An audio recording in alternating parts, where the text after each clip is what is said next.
Dictation start now. In view of the averments made in the applications, we are satisfied that delay has been sufficiently explained and considering the facts and circumstances of the case, gravamen of the matter and also the divergent views taken by the same judge of the High Court in the same case vis-a-vis different accused persons on same questions, we consider it our duty not to throw away petition on the ground of delay. The explanation offered by the CBI of movement of file so as to condone the delay, so as to subserve the ends of justice deserves to be accepted. No doubt about it that the CBI ought to have acted with more circumspection and ought to have followed the CBI manual.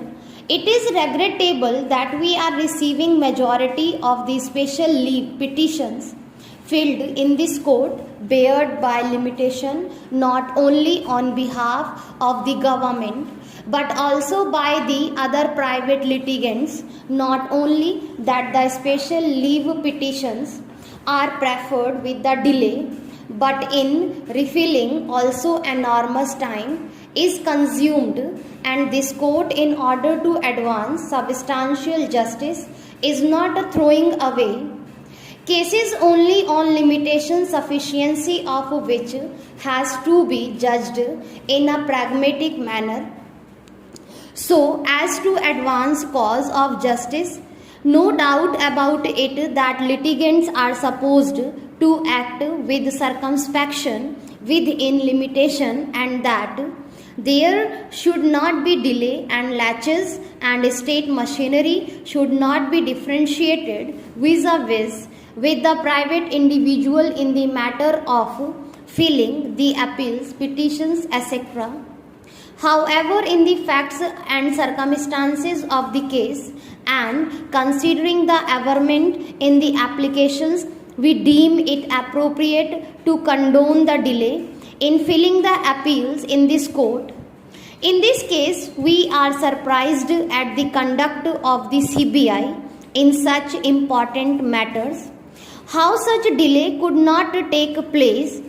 The CBI ought to have been careful in filing the special leave petitions within limitation, considering the factual matrix of the case. The criticism made by the senior counsel for respondent is not wholly unjustified.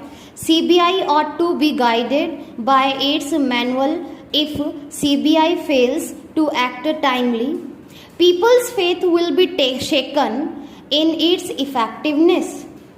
Let the director of CBI look into the matter and saddle the responsibility on a concerned person. In important cases, Director CBI should devise methodology which should not be cumbersome as reflected in these cases. Otherwise, in future, Director CBI cannot escape the responsibility for delay in such cases has to be termed as deliberate one, which is intolerable being the head of the institution.